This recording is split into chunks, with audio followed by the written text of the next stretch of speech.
घना जंगल जहां सूरज की रोशनी भी जमीन तक नहीं पहुंचती थी। इस जंगल को लोग काला वन कहते थे, क्योंकि जो भी एक बार अंदर गया वो या तो वापस नहीं आया या फिर कुछ और बनकर लौटा।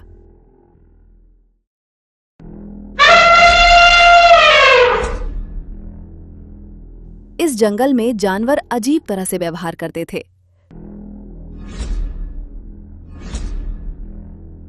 शेर बिना दहाड़े शिकार करता था। हिरन इंसानों की तरह पीछे मुड़कर देखता था और रात में उल्लू की आवाज नहीं आती थी, बल्कि किसी बच्चे के रोने जैसी चीख सुनाई देती थी। एक रात जंगल में रहने वाले जानवरों ने महसूस किया कि कुछ तो बदल रहा है। सबसे पहले बंदर गायब हुए, फिर खरगोश,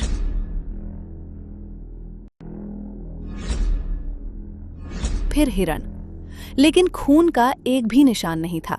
सिर्फ जमीन पर काले पंजों के निशान, जो किसी भी जानवर से बड़े थे। शेर को लगा कोई नया शिकारी आया है। वो अकेला उस दिशा में गया।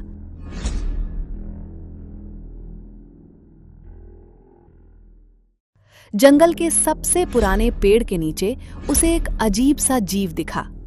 उसका शरीर भालू जैसा था, आंखें चमगादड़ जैसी और मुंह जैसे कई जानवरों को जोड़कर बनाया गया हो।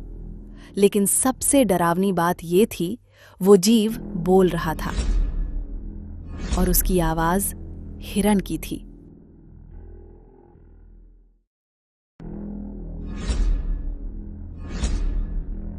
शेर को समझते देर नहीं लगी। ये जंगल का ही कोई जानवर था जो बाकी जानवरों को खाकर उनकी आवाज और शक्ल ले रहा था। अचानक चारों तरफ से आवाजें आने लगीं, कभी बंदर की, कभी हाथी की, कभी इंसान की। पेड़ों के पीछे से सैकड़ों चमकती आंखें दिखाई देने लगीं। असल में जंगल में कोई एक राक्षस नहीं था, पूरा जंगल ही कुछ और बन चुका था।